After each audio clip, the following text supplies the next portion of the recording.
I always thought the moment that broke me would be loud. A fight, a betrayal, a scream down a hallway. But it wasn't. It was a quiet afternoon, in a lawyer's office that smelled like dust and old paper, when I heard 6 words that changed everything. Everything goes to your brother, James. That was it, no drama. No explanation. Just a lawyer reading a will, my parents sitting beside me, and the echo of my own heartbeat thundering in my ears. Have you ever been so shocked, so blindsided that the room tilts even though you're sitting perfectly still? That was me. Frozen in a beige chair, wearing the dress I picked because I thought it would look respectful, like someone worthy. Like a daughter. But in that moment, I wasn't a daughter. I was an afterthought. James didn't react. Of course he didn't. He already knew. He didn't even look at me. Just kept his hands folded in his lap like he was listening to the weather report. Not a legal declaration that our parents had handed him everything: house, investments, family heirlooms, even the lake cottage we all loved as kids. When the lawyer finished, there was a pause. A kind, practiced smile. Then, any questions? I turned to my parents, trying to keep my voice steady. You left everything to James? My mother nodded once. He's the one who stayed close. My father added, he has a family now, responsibilities. It was like they rehearsed it. Like they were explaining a logical, inevitable truth. As if I hadn't also paid for my own education, held down a job, and been the one who flew home every Christmas even when work was insane. As if I hadn't taken care of them last year when Dad was in the hospital, managing his medications, driving him to checkups. Was this always the plan? I asked quietly. They didn't answer. And maybe that was my answer. After the meeting, James offered me a ride home. I declined. He didn't press it. Just gave me a soft, infuriating shrug, as if to say, don't make this a big deal. Have you ever been told, without words, that your pain is an overreaction? I walked home in heels that pinched, the cold wind biting through my coat, the streets blurred by a fog I couldn't shake. I replayed it all in my head, every birthday party I helped plan. Every time I covered for James when he forgot Mother's Day. Every favor, every phone call, every time I held my tongue. And for what? So I could sit in a beige room and be erased. That night, I didn't call anyone. I didn't cry. I didn't scream into a pillow like the movies teach you to. I just sat on my bed, staring at the ceiling, wondering how love could be so conditional, and how I missed the signs for so long. Growing up, I was the easy one, the quiet achiever. I didn't cause problems. I didn't rebel. I didn't ask for more. James was the storm. The one who slammed doors and dropped out of college and moved back in twice, before finally settling down. And maybe that's why they gave him everything. Because I never made them work for it. Because I didn't ask for anything, they thought I didn't need anything. The next morning, my phone lit up. James, hey, just wanted to say I hope you're okay. Let me know if you want to talk. Talk? What would I even say? Thanks for inheriting my childhood and not even blinking.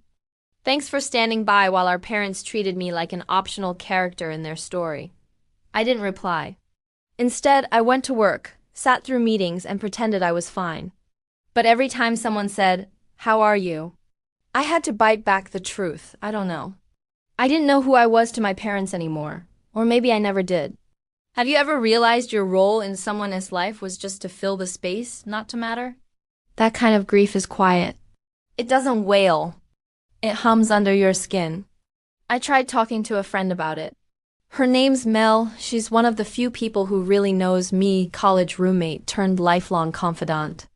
When I told her what happened, she didn't gasp. She didn't sugarcoat. She just asked, "Did you expect it?" And that hit me harder than anything else. Because maybe, deep down, I did. Maybe I always knew my parents had a favorite. And maybe I just kept hoping it wouldn't matter. That I could be the steady one, the invisible scaffolding holding everyone together, and they'd still see me. But they didn't. Later that night, I opened an old photo album. Page after page of us, James and me, grinning at summer barbecues. Holding sparklers, building snowmen, standing in front of birthday cakes. And in every photo, I could see it now. James front and center. Me off to the side. Smiling, present, background. That's how I'd been written into their lives. As support, not as someone who deserved anything for herself. I closed the album and made a quiet decision. I wasn't going to fight them for the money. I wasn't going to argue for the house or the lake cottage or the dusty pieces of inheritance they'd already given away in their hearts long ago. But I was going to stop pretending, stop showing up just to be invisible, stop shrinking myself just to keep the peace. Because peace built on erasure isn't peace. It's silence, and I'd been silent long enough. I stopped calling them, not out of spite, not to make a point, just quietly. Naturally. Like letting go of a rope you've been gripping so tightly for so long, your hands finally stop aching when you loosen your grip. At first, they didn't notice. Or maybe they did and didn't care. 2 weeks passed after the reading of the will. No check-in from Mom, no follow-up from Dad, not even a text saying, "Are you all right?" Maybe they thought I was being dramatic. Maybe they thought I'd get over it. But I wasn't mourning the lack of money. I was mourning what that decision revealed, that their love had always come with conditions. That my loyalty was worth less than James's proximity. And once I saw that, I couldn't unsee it. Have you ever felt like your whole childhood shifted under your feet in a single afternoon? My apartment became a sanctuary. It wasn't fancy. Just 2 rooms, a window with a view of the street. And the plants I'd kept alive long enough to name. But it was mine. Everything inside it I had earned through long work hours, freelance gigs, skipped vacations. No one handed it to me. No one left it to me in a will. And somehow that made it feel more sacred. I started spending my weekends differently. I slept in. I made coffee slowly. I walked the neighborhoods without headphones, listening to the world for the first time in what felt like forever. When you stop trying to be seen by the people who refuse to see you, you start noticing how much of your energy was wrapped up in being enough for them. And when you stop performing, you finally begin living. I saw James a few days later. It was at the grocery store of all places. He was in the produce aisle holding a bag of avocados, pushing his toddler daughter in a stroller while texting on his phone. He looked up, saw me, and for a second there was a flicker of discomfort in his eyes. "Hey," he said, almost sheepishly. "Didn't expect to see you here." "Neither did I said, keeping my voice neutral. He gestured to the stroller. "Emma's been teething. We're barely sleeping. Figured I'd try some frozen mango." I nodded, staring at the baby, my niece, big brown eyes. A tiny fist gripping a plastic giraffe. I loved her, but I felt something heavy settle in my chest. Like I wasn't just on the outside of my parents' legacy, I was already being phased out of the next generation. "You doing okay?" he asked, that question again. What did it even mean? Was he asking if I was okay being erased? Or if I was okay pretending it hadn't happened? "I'm fine," I said. He scratched the back of his neck. "I know it's complicated. The will, I mean. But you know how Mom and Dad think?" "I do," I said, "and that's the problem." His smile faded. They didn't mean to hurt you, but they did. He didn't argue. Instead, he said, "You could always come up to the cottage. It's still your home too." I looked him dead in the eye. "No, it's not." He opened his mouth, then closed it again. I grabbed my basket and walked away. That night, I got a call from my dad. Voicemail. His voice was gruff, like always. But there was something tight underneath it, not regret, more like irritation. "Hey, your mother says we haven't heard from you. I know you're upset, but you need to stop making this into a bigger thing than it is. Your brother has a family now. He needed the support more. It doesn't mean we love you any less." I played it twice, then deleted it because love that needs a disclaimer isn't really love at all. I started writing again. Journaling mostly.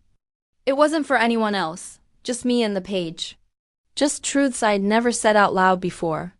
I was the dependable daughter, so they stopped depending on me emotionally. I made myself small so I wouldn't be a burden, and they took that as me not needing anything. I was quiet, and they called it strength.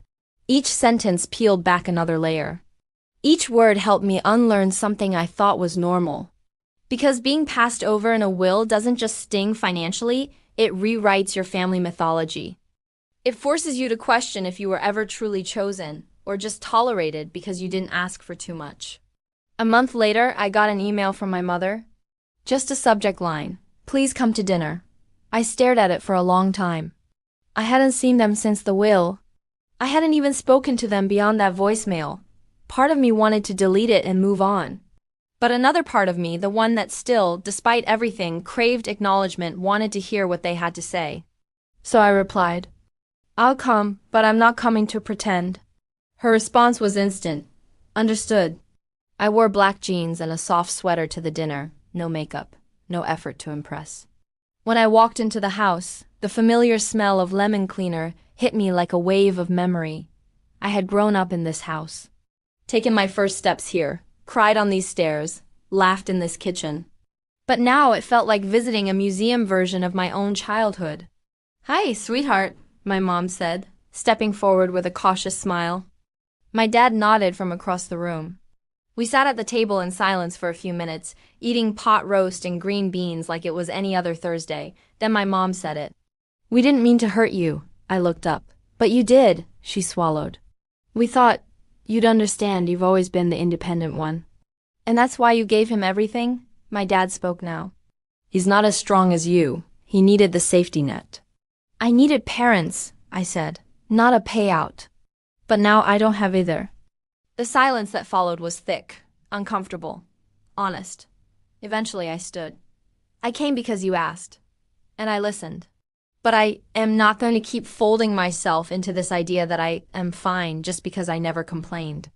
My mom's eyes filled, but she said nothing. I walked to the door, picked up my coat, and turned back one last time.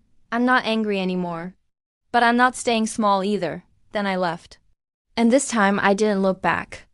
A strange quiet followed the dinner. Not the kind that means peace, but the kind that settles in after something heavy has been said, when the air feels dense and no one knows what to say next. I didn't hear from them again for weeks. No texts, no calls, no just checking in. They didn't follow up because they didn't know how to. And maybe deep down they didn't want to. I didn't reach out either. I wasn't trying to prove a point, I just didn't have anything left to give. I had said my truth, and that truth had cracked something open. A silence that had existed between us for years had finally taken shape, and now there was no way to pretend it wasn't there. Have you ever said the truth out loud and realized it wasn't just brave, it was a kind of freedom? In that quiet, I started to feel something unfamiliar, not guilt, not sadness, relief, because for the first time, I wasn't carrying the weight of being the good one. The one who showed up, held her tongue, kept the peace.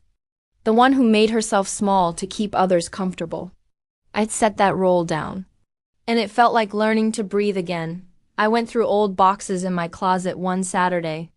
Not looking for anything, just sorting, decluttering, making space. At the bottom of one box, I found a folder of college essays. Typed pages, scribbled feedback from professors, old dreams I barely remembered writing down. One paper was titled, "Invisible Architecture, the Quiet Labor of Women Who Hold Families Together." I laughed bitterly. Even back then, I knew what I was doing. I just didn't have the words for how much it would cost me. Later that week, Mail invited me to a women's networking night. She said it would be low-key, no sales pitches, just a group of women sharing stories and sipping wine. I almost said no. I didn't feel like sharing anything.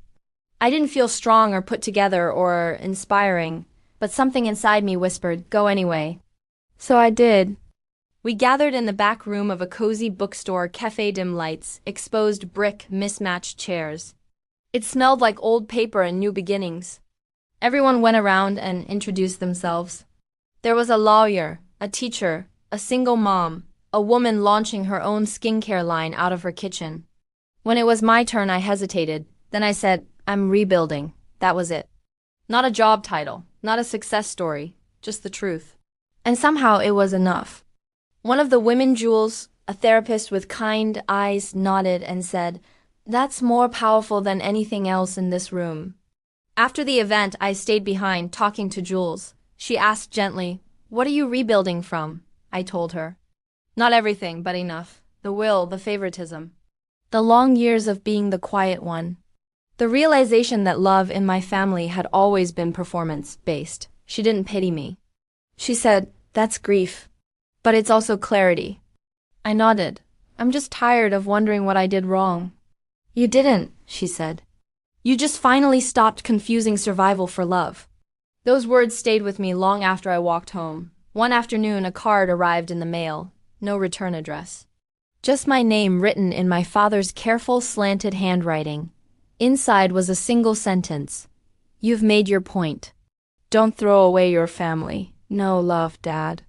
No warmth, just a veiled warning disguised as advice. I sat with the card in my lap, feeling the same hollowness I felt in that lawyer's office. That was their way of asking me to come back, not with empathy, not with reflection. With expectation. Like I was the one being unreasonable for stepping out of the script. I tore the card in half and dropped it into the trash. Because a relationship that only functions on silence is not a relationship, it's a performance. And I wasn't performing anymore. In the months that followed, something shifted in me. It wasn't dramatic, just quiet moments of returning to myself. I stopped saying I'm fine. When I wasn't, I stopped offering myself as the emotional sponge in conversations with people who never asked how I was doing. I started protecting my peace like it was something sacred, because it was. And slowly I felt a new kind of joy creep in, not the explosive, Instagram-worthy kind. The soft, steady kind. Cooking for myself without rushing. Reading a book from start to finish. Saying no without guilt. Laughing at something stupid with Mel until my stomach hurt. This wasn't a comeback story. It was an arrival. One morning while journaling I wrote, if they couldn't see my worth, maybe it was never mine to prove to them. That sentence hit something deep. Because for years I had been trying to earn what should have been unconditional. Love. Respect. Belonging. And I was done trying to earn it. A few days later I got an email from James, subject, Family BBQ. I didn't open it right away. When I finally did, it was exactly what I expected. He was hosting a cookout at the lake cottage. Said Mom and Dad would be there. Everyone's coming, he wrote. You should too. It's been long enough. Long enough. What does that even mean? Long enough for me to pretend it didn't happen? Long enough for them to forget what they chose. I closed the email and sat back in my chair, and for the first time in my life I didn't feel guilt. I didn't feel pressure. I just felt clear. So I opened a new message and typed, thanks for the invite. But I'll be spending the weekend with people who don't ask me to forget my pain to keep their comfort intact. I hit send. And then I exhaled. Because there is power in choosing your peace over their approval. And I was finally learning how to use it. The weekend of the BBQ arrived, and for the first time in years I wasn't preparing a casserole or deciding what to wear to look appropriately put together for my family. I wasn't checking the weather forecast for the lake or wondering if James would remember to bring the folding chairs. I wasn't thinking about what I could contribute to make everyone else comfortable, because I wasn't going. And the freedom in that simple choice was so new, it felt like a luxury. Have you ever realized how much of your life has been built around managing other people's feelings? I had, and I was done with it. Instead of the cottage, I spent the weekend in a quiet town a couple of hours away. I found a small Airbnb, but nothing fancy. Just a one-bedroom house with a porch swing and a garden that buzzed with bees and lavender. I brought books I hadn't made time for. I packed real food, not just snacks. I even left my laptop behind, a version of bravery I didn't know I needed. The first night, I made pasta and opened a bottle of wine, eating barefoot under string lights. The breeze smelled like damp earth and warm thyme. It was the kind of night that felt like it had waited for me to stop rushing and finally arrive. I didn't think about the lake.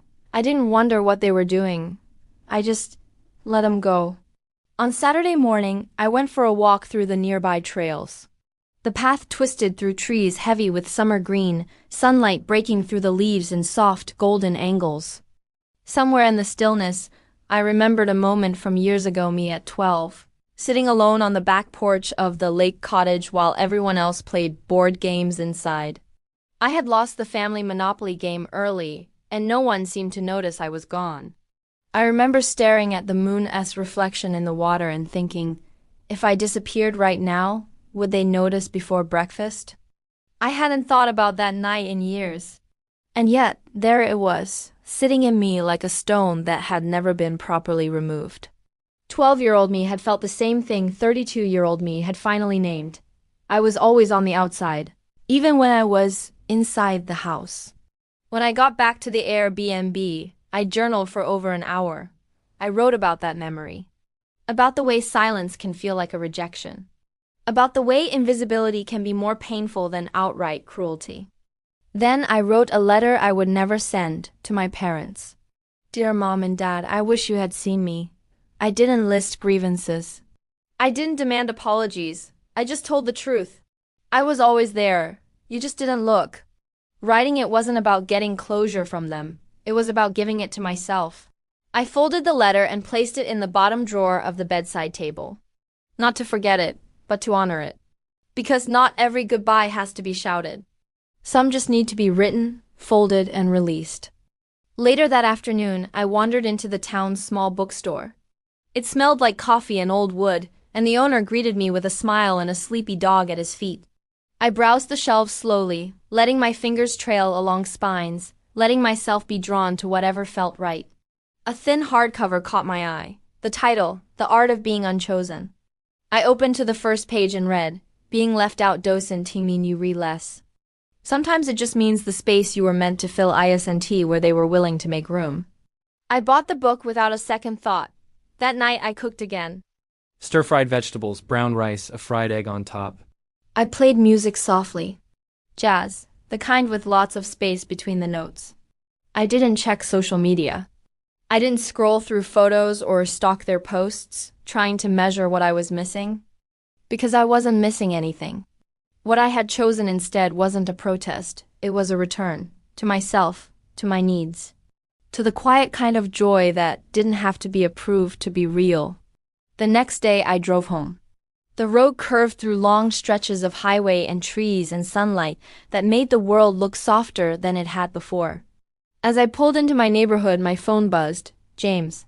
I didn't answer. I let it go to voicemail. Later I listened. Hey, his voice said. Just wanted to say we missed you. Mom kept saying your name like you might show up at the last minute. I know things are weird, but I hope you're okay. There was a pause, then, let me know if you want to talk. No pressure. I deleted the message without replying. Because I wasn't angry, I wasn't avoiding. I was choosing peace. Choosing space. Choosing not to walk back into a room just because someone finally noticed I wasn't in it. That evening, I unpacked slowly, watered my plants, put away the book I'd bought, lit a candle. Then I did something I hadn't done in years. I stood in front of the mirror not to fix anything, not to critique, but just to see. I looked at myself like I'd look at a friend. And I whispered, I see you. Because I did, maybe for the first time. Not as the daughter trying to be good enough. Not as the sister trying to be useful, just me. And she was worth everything I had walked away to protect. I didn't expect the knock on my door. It was a Wednesday evening, the kind where the sky turns a soft blue-gray and the whole world feels like it's exhaling. I had just finished dinner leftover lentil soup and a slice of sourdough when I heard it. 3 short knocks, hesitant. I opened the door and found my mother standing there. She looked smaller than I remembered, not physically but in presence. Like the years had finally caught up with the weight of all the unspoken things between us. Hi, she said. I stood there for a beat, unsure if I should step aside or shut the door. Hi, I said back. She glanced over her shoulder, as if checking for an escape. I was nearby. We both knew that was a lie. She lived 40 minutes away, and there's no reason to be nearby without intention. Can I come in? I stepped aside without answering. She walked in slowly, looking around like she didn't expect to find me in a space that felt full, lived in, at peace. Nice place, she said. Thanks. She sat on the edge of the couch, hands folded in her lap. I didn't offer tea, didn't ask if she was hungry. I just sat across from her and waited. Because if she came to talk, she'd have to start. And eventually she did. I read something the other day, she said, voice quiet, about how parents sometimes love unequally and they don't even know they're doing it. I nodded but didn't speak. She cleared her throat. Your father and we didn't mean to make you feel left out. I raised an eyebrow. You didn't make me feel left out. You left me out, she winced. It wasn't supposed to come across that way. But it did, I said. And it wasn't the first time. Have you ever had someone try to soften the edges of a wound they gave you? Like putting a band-aid over a scar and calling it healing. She looked down at her hands. James, he always needed more help. You were always so independent. And you took that as me not needing anything, I said. But I did. I needed to be seen, to be valued, she nodded. I see that now. Do you? I asked. Or do you just miss the version of me who didn't say anything? That landed hard. She didn't speak for a long time. Then, when you didn't come to the cottage, it made everything feel real. I tilted my head. It was always real. I guess I just didn't know how deep it ran. That part I believed. I don't think my parents ever sat down and said, let's prioritize James. It was death by 1,000 assumptions. He needs more. She's fine. He's struggling. She bounced back. He deserves it. She understand. I let out a slow breath. You can't fix it with one visit. I know. But this? Coming here, saying something, it's a start. She looked up at me, eyes glassy. I miss you. I miss who I thought you were, I said. But maybe we can find something real now. She nodded. I'd like that. We sat in silence after that. Not the tense kind, the healing kind. After she left, I stood at the window, watching her walk down the street and disappear around the corner. I didn't cry, but I did feel something loosen in my chest. A tension I didn't even know I'd been carrying. Because forgiveness isn't always about letting someone off the hook. Sometimes it's about releasing yourself from the story that kept you small. A week later, I got a call from James. This time I answered. Hey, he said, Mom said she came to see you. She did. How was it? Hard, I said, but honest. He paused. That's more than we've had in a while. I waited. Then he said, I think I owe you more than one apology. That's true, I said, not unkindly. I just always thought you had it together, he said. Like you didn't need things the way I did. I needed different things, I replied. But just because I didn't ask doesn't mean I didn't teal. I see that now. I nodded, even though he couldn't see me. That's a start. He was quiet for a long moment. Would you ever come back? To the cottage? I considered it. Then said, maybe, but not until it feels like mine too. That's fair. The next weekend, I did something unexpected. I went to the lake. Not to the cottage, but to a small public access spot a few miles down the road.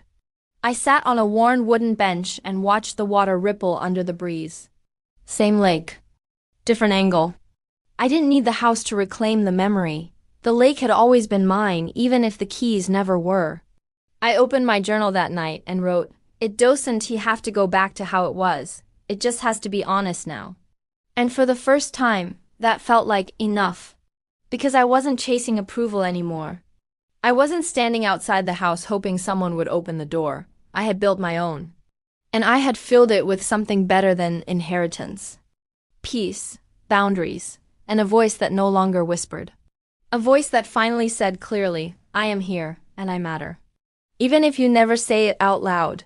The first time I returned to the family cottage, it wasn't planned. I was driving back from a client meeting a few towns over when I saw the exit sign.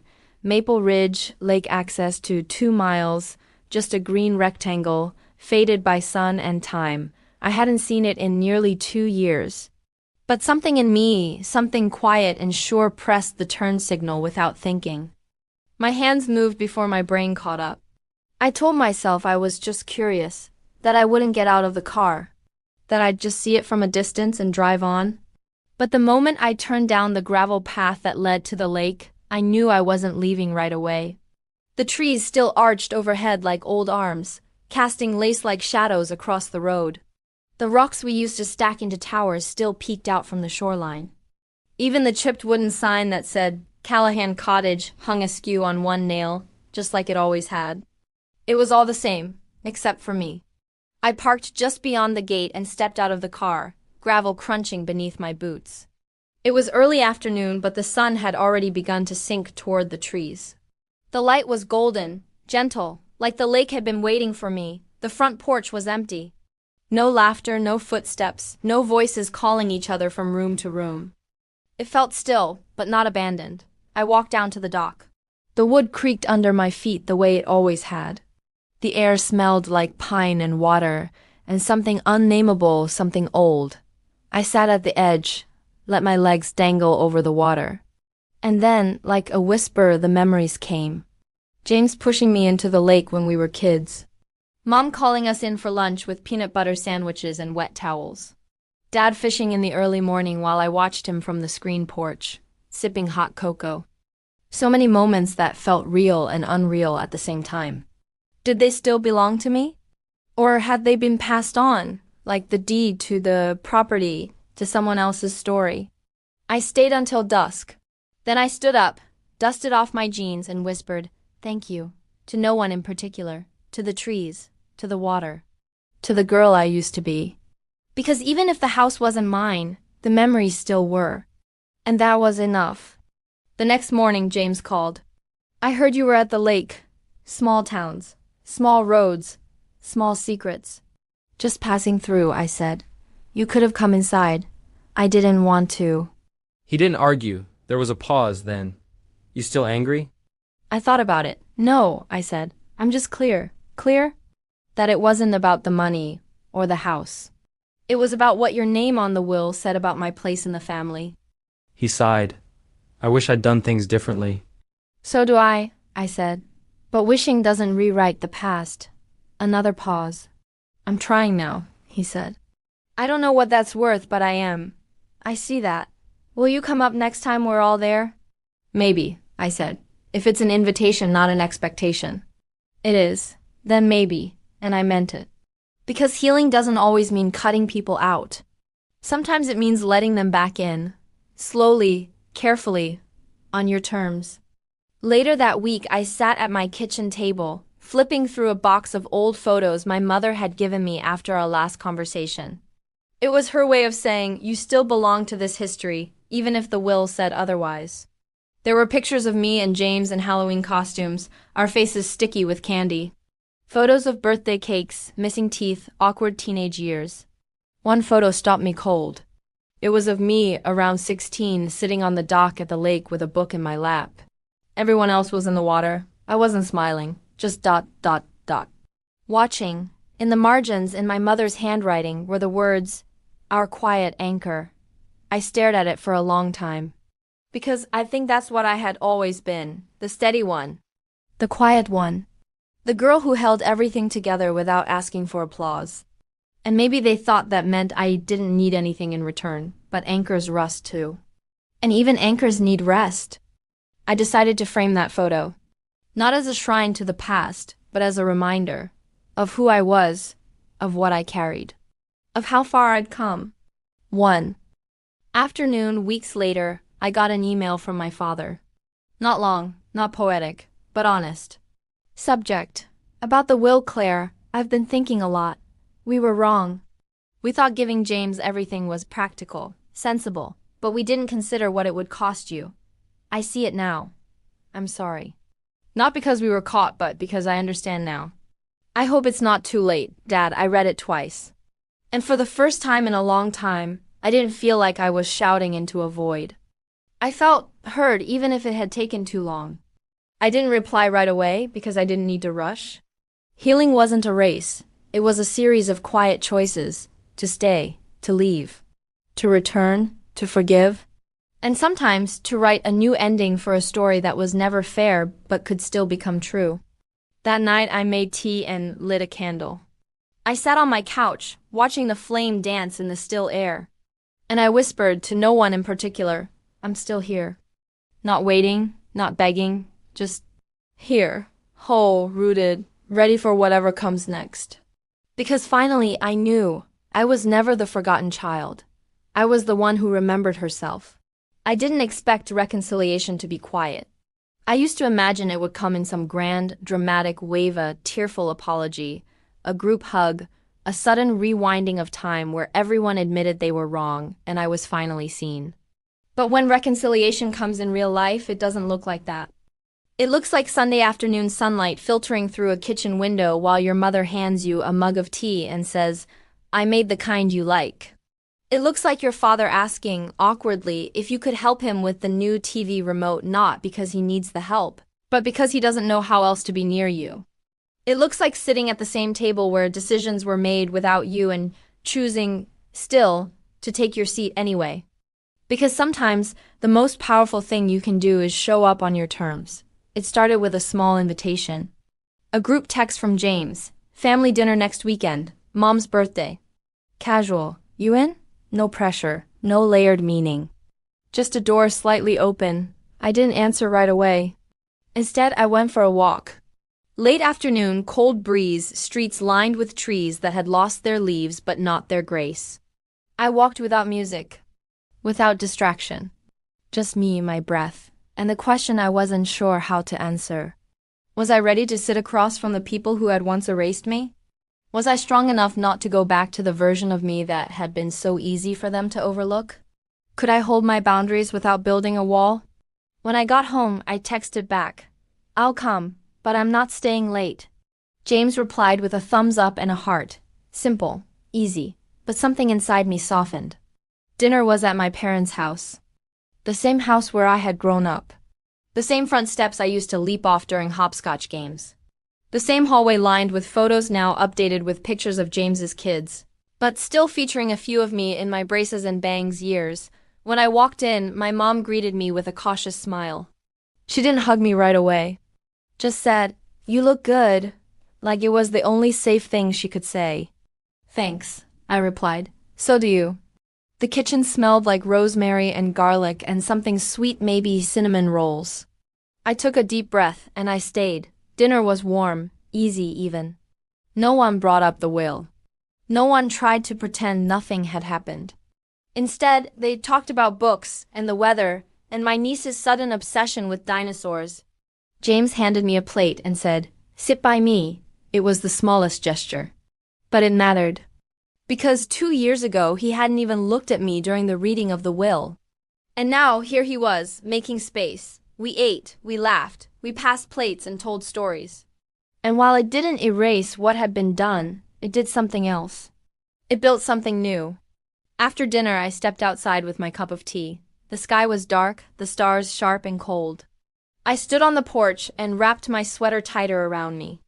Behind me, I heard the door creak open. My father joined me, holding his own cup. "I know I said it in the email," he started, "but I want to say it out loud." I waited. "I'm sorry, Claire, for what we did. For what we didn't see, for how long it took."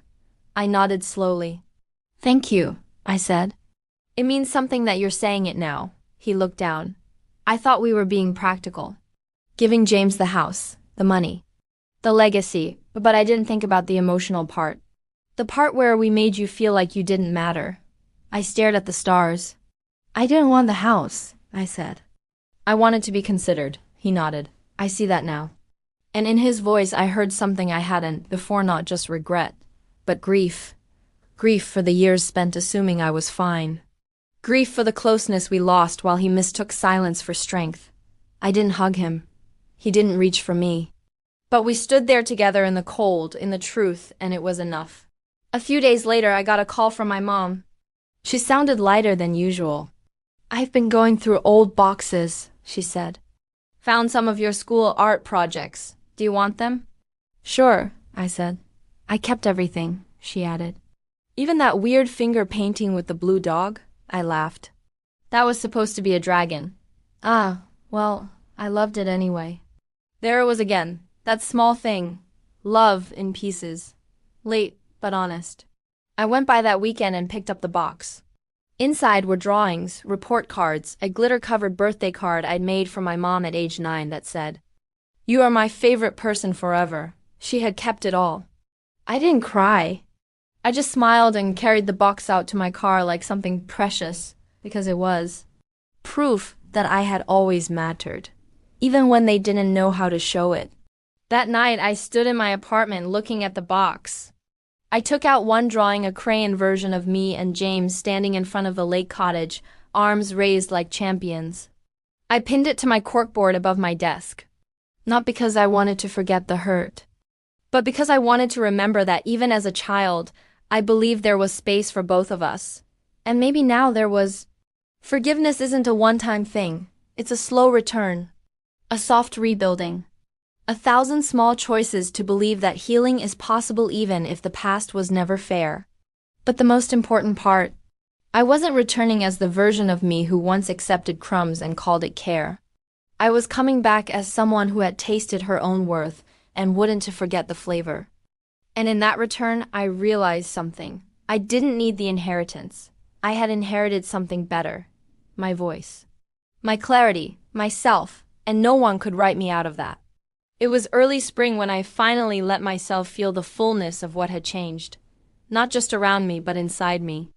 The trees outside my apartment had just started to bloom. Tiny buds curled on their branches like promises waiting to unfold. And, in a way, I felt like one of them stretched thin by seasons of silence, finally pushing through into something new. I was no longer the daughter waiting to be chosen. No longer the sister trying to earn my place at the table. No longer the woman keeping peace by burying her own voice. I had become someone else entirely, someone who didn't need to be acknowledged to exist. Someone who knew her own value even when others couldn't see it. Have you ever reached a point in your life where you finally stopped waiting for an apology to begin healing? That's where I was now. My parents were trying, in their own quiet, stumbling way.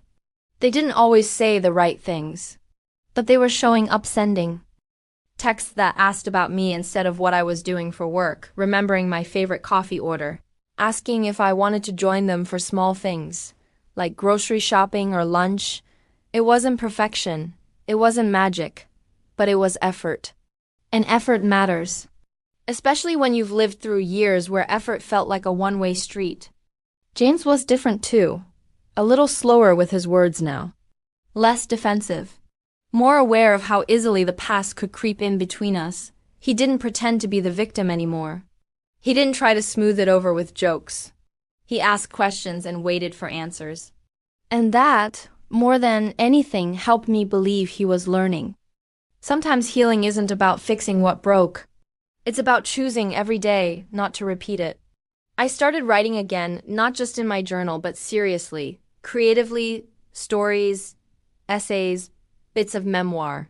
I wrote about family, about the strange, quiet heartbreak of being invisible to the people who raised you, about how love can be loud or silent, tender or transactional, and how we often mistake one kind for the other.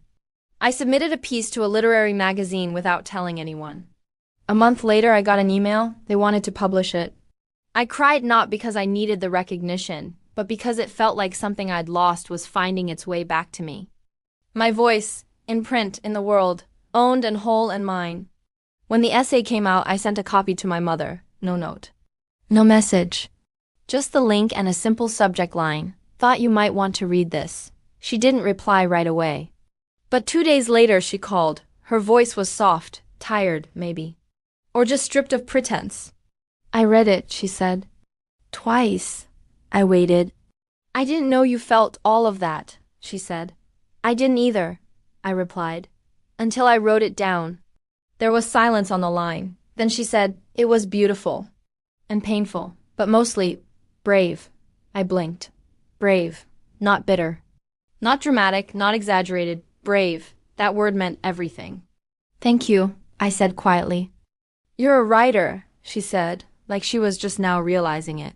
You always have been. And in her voice, for the first time in a long time, I heard something I'd always wanted. Pride. Not because I did something for them. Not because I made the right choices, but because I had become myself. The cottage eventually sold. James called to tell me first.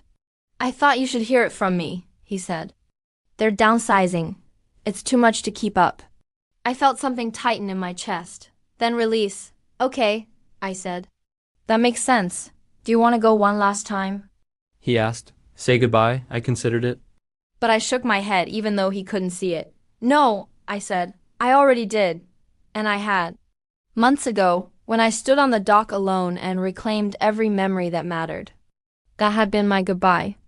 Now I didn't need a building to hold my past. I was carrying the truth of it in me already. That spring, I planted herbs on my apartment windowsill: basil, thyme, mint. They grew unevenly at first. Some wilted, some thrived.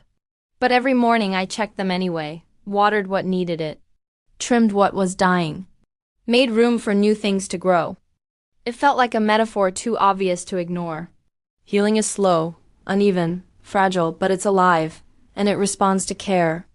On my birthday, Mel threw me a dinner party with candles and homemade pie and a playlist we made back in college. We sat in her living room with our shoes off, laughing about the time we tried to dye our hair blonde and ended up orange. At one point, someone raised a glass. "To Claire," they said. "The most grounded woman I know," I laughed, blushing. But inside, I felt something bloom, because it was true. I wasn't the forgotten daughter anymore.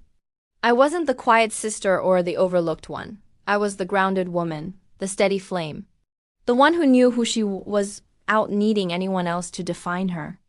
Later that night, after everyone left, I stood by the window, watching the city hum beneath me. Lights flickered in apartments. A couple walked hand in hand down the street. Somewhere in the distance, a dog barked. And I said it out loud, "I'm proud of you." Not to anyone else, just to me. Because I knew what it took to get here, the silence I had to break, the truths I had to speak, the love I had to give myself when no one else could. So, if you've ever felt like the extra piece in your family's puzzle, if you've ever been told, without words, that you weren't the one they'd choose, if you've ever swallowed your voice to keep peace and called it strength, I hope you know this: you don't have to be chosen to matter. You don't have to inherit anything to belong. And you don't have to shrink yourself to be loved. You are already whole, already worthy, already enough, just as you are. And when they finally see that, it'll be beautiful. But not because they see it, because you always did.